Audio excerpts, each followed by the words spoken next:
Hi, I'm Callie and welcome to Kapowski Reads. And it is September. That means that once again it is time for the Bloody Scotland Awards. For anyone who doesn't know, the Bloody Scotland Awards are a celebration of Scottish crime fiction. And every year I like to make my way through some of the nominees and try to play along, try to see if I can pick a winner. I've been doing this for a few years now and I am yet to pick the winner, to predict them, but I nonetheless have had a great time making my way through the shortlist. So that's what I've done again this year.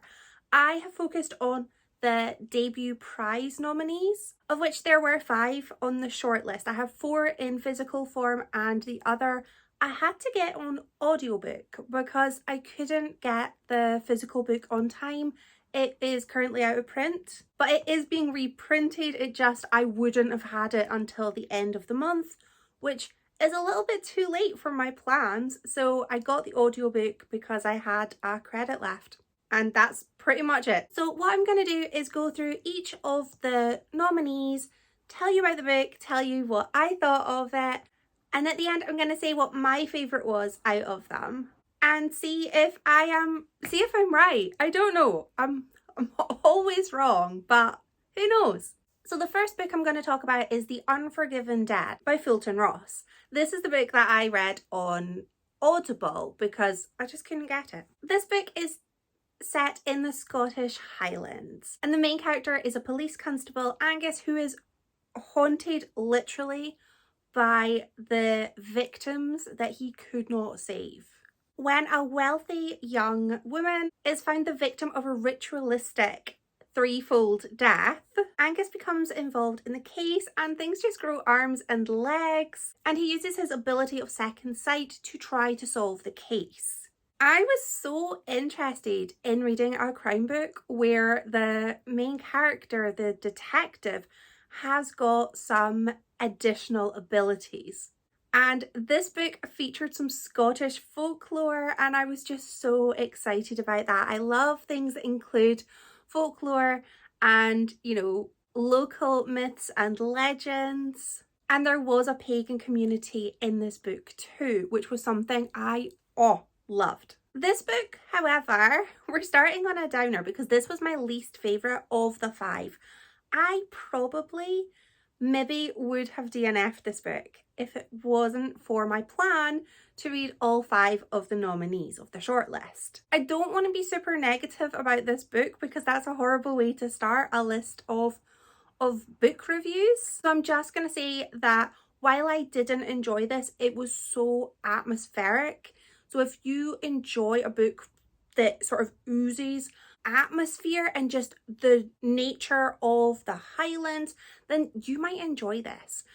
There were many references to whiskey as well. I feel at least one chapter included a reference to either whiskey, then it would describe the whiskey in great detail, or like a wee dram. And like, I'm Scottish, but I don't drink whiskey that often. I drink once a year. I have a festive Bucks Fizz. So if you like books about whiskey, this could be for you. Let's move on to the books that I did enjoy. Let's get a bit more positive. And I feel we're definitely getting more positive because the next book was actually my favourite book of July. I have been making my way through the nominees over the last few months, which is why I haven't had any reading Scottish wrap-ups since I think June. Partly because I've been really sick, but partly because I was focused on these. So the next book is The Things We Do to Our Friends by Heather Darwent. Creepy cover. This book surrounds Claire. Claire is in her first year at university. She has moved up to Edinburgh and she's looking to start a new life. She's looking to make friends with what she describes as the right kind of people. She finds herself taken under the wing of a very wealthy group of classmates. And these new friends have got some plans that involve her, and quickly things escalate and get out of hand so quickly. This was Scottish crime, but in addition to that, it was dark academia with a focus on just toxic friendship. And I loved it. I loved it. This book was very disorienting, which I think actually helped because it was so atmospheric and it was so dark that the fact that I kind of lost myself a bit while reading it just enhanced the experience. The characters, if you read this book, you will probably not like any of them. They are all of them, deeply unpleasant. You wouldn't want to be friends with them, I assume, but they make for the best kind of characters to read about. So I really enjoyed that. I kept thinking, what on earth were they going to say next? What were they going to do next? It was just batty. Throughout the book, there are internal monologues from Claire, our main character, who is this meek and mild person. But through these internal monologues, you realise that this is not necessarily the case, and she is hiding some pretty big secrets. So big, in fact, that you kind of start to fear for the safety of the other people, who are up to no good as well, might I add. They're all up to terrible, terrible things. So when you start fearing for the people who are doing awful things, you know that somebody's done some very, very bad things. This was so tense because I didn't know where it was going to go. It started with a passage that was unclear whether that was set in the past or in the future. So you just knew things were going to happen, things were going to get out of control, people were going to get hurt. And it was a wild ride getting there. And it was so dark and dreary. It captured the essence of Edinburgh on a rainy, cold winter's day. And it kept me guessing. I'm going to pause for a moment because my neighbour's child is not happy outside in the front garden. So I will be back. Okay, I think we have a happy child outside now. She's really little. So she was just had a lot of feelings. Don't we all? The next book is a historical little crime novel called The Maiden by Kate Foster. I feel we need to just for a moment just acknowledge how gorgeous this cover is, and also how gorgeous the last cover was. Excellent covers. This one is historical fiction inspired by real events and inspired by something that I knew about, which made me very excited. This was inspired by the case of Christian Nimmo, a very wealthy noblewoman who was convicted of killing her lover, who was also her uncle, and she was sentenced to death. She was sentenced to be beheaded in the Maiden, which was kind of like a guillotine. It takes place in 17th century Scotland, in Edinburgh and in Corstorphine, which is a wee bit outside of Edinburgh. And fun fact, her ghost is said to haunt the site of the murder. And the ghost is the White Lady of Corstorphine. And I remember learning about her when I was little and just being so scared of this ghost. Because why would I not be scared of a ghost? If you are a fan of historical fiction, then this one might be for you.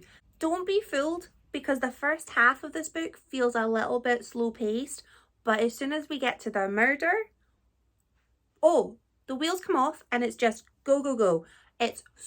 What does that even mean? It is a dual narrative book. We've got the perspective of Lady Christian and we've got the perspective of Violet. And Christian is not a likable character. She's 18 when the book starts, and it's very clear that she's taken advantage of and she's kind of misled. However, she is not a nice person. She's not a kind person. She's not a thoughtful person.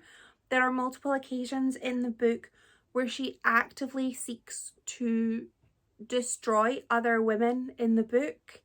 She causes women to lose their livelihood, to be publicly shamed, and she has done much worse than some of these women, and she is very self-righteous and says throughout the book that why should I feel guilty for this?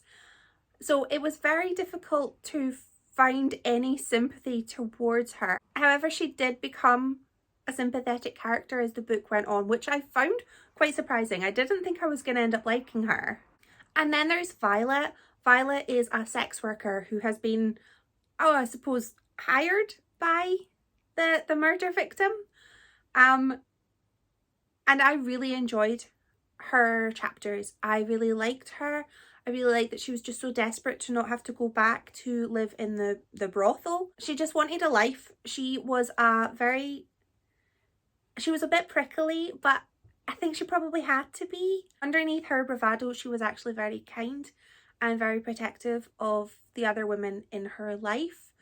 And I really enjoyed her sections because they were quite funny.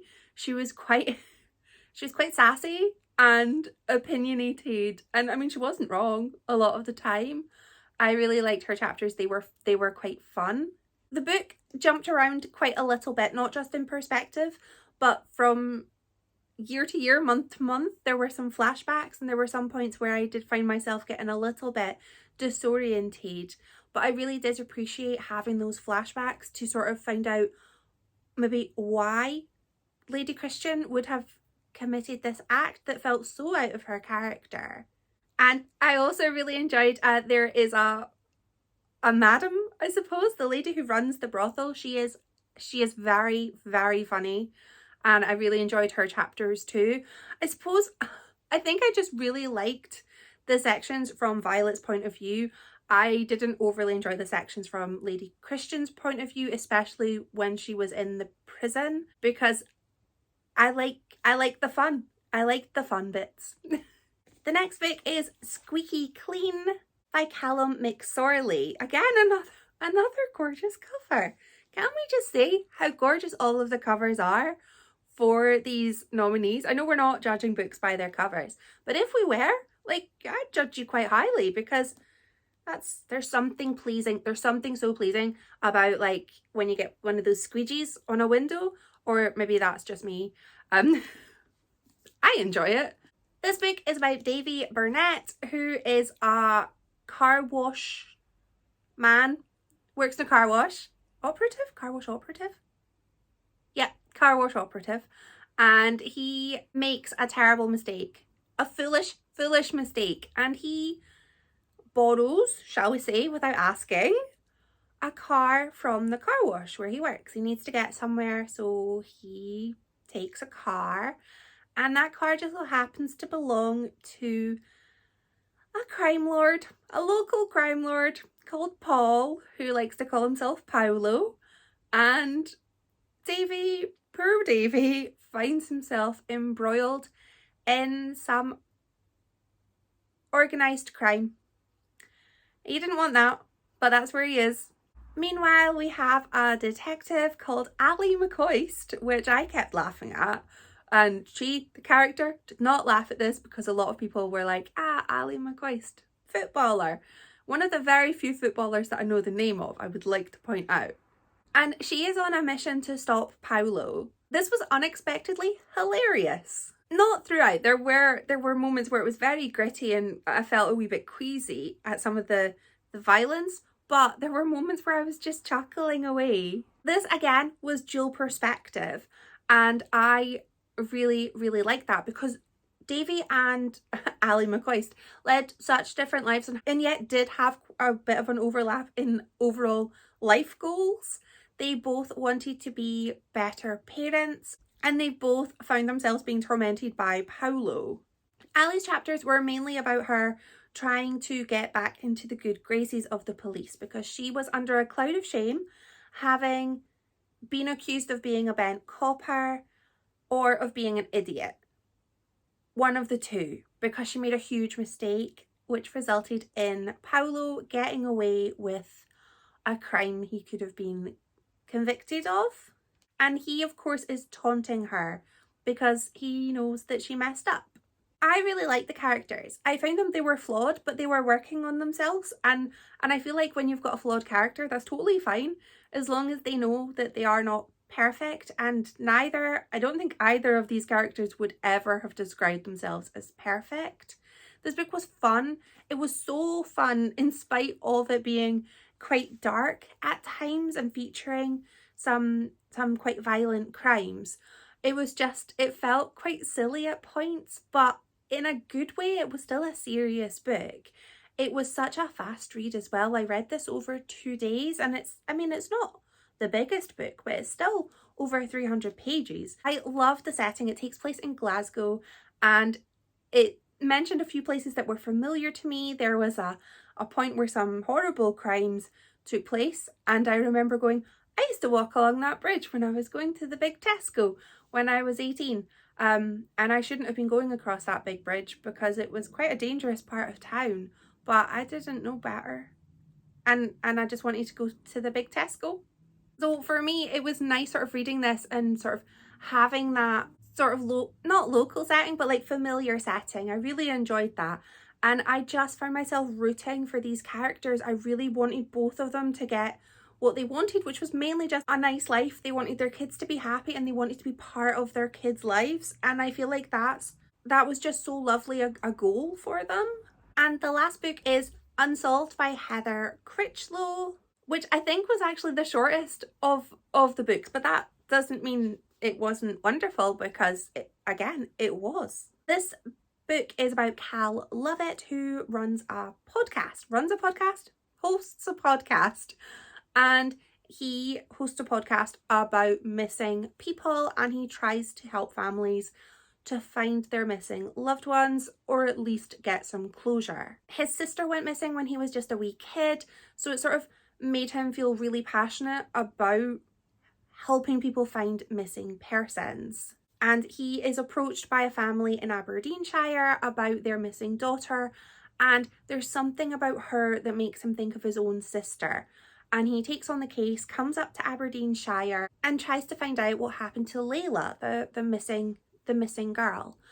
I love that this book was set in Aberdeenshire, because there's something about, I just love reading books that are set places that I know.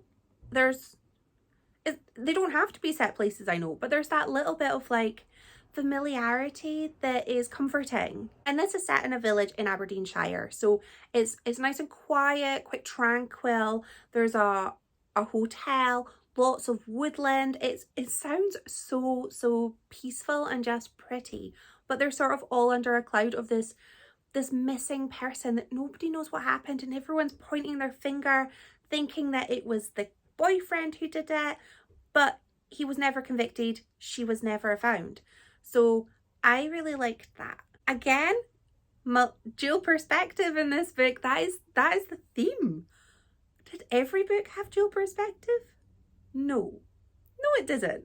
But it feels like that's the unofficial theme, I think, this year. So we get perspective from Cal, who is investigating Layla going missing, trying to find out what happened. And it's very clear that the police who were on the case at the time, they didn't really bother. They didn't look into most things, because when you find out what happened, when you find out what happened, you're like, that why did they not find that out in 1986 when she went missing? Because they should have looked, they should have checked, but they didn't, which was infuriating as a reader. We also got chapters from Layla's point of view back in 1986, leading up to her disappearance. So it was like a puzzle, because you were getting, the lead up to her disappearance, but then also getting some of the fallout. And I really liked, because I got my little Miss Marple on trying to work out who done it, and I guessed who done it. I was so proud of myself, but also so angry at the fictional police in this book for not noticing it, because I never guess who done it, and I did, and that's shame on them. Shame on these detectives who aren't real. For shame. I really loved having that. Layla was a flawed character. She was deeply flawed, but that doesn't mean she deserved anything that happened to her at all. But I really liked that she had a personality, and she had those flaws, but it was just really sad because so much time had passed, and her family, their lives had just stopped, and they didn't know, there was no closure for them. So I was really hopeful that Cal was going to be able to provide them with answers one way or another. I also feel like this investigation really helped him with his sister's disappearance, because it's something that he had clearly never recovered from. I mean, how do you can't. So it was really almost like therapy for him, finding these clues and giving people their answers even though he couldn't get answers for himself. The book featured him coming up to Aberdeenshire, and he brought his daughter. She'd been having some problems, he'd been having some marital problems, and he brought the daughter because she just needed some time away.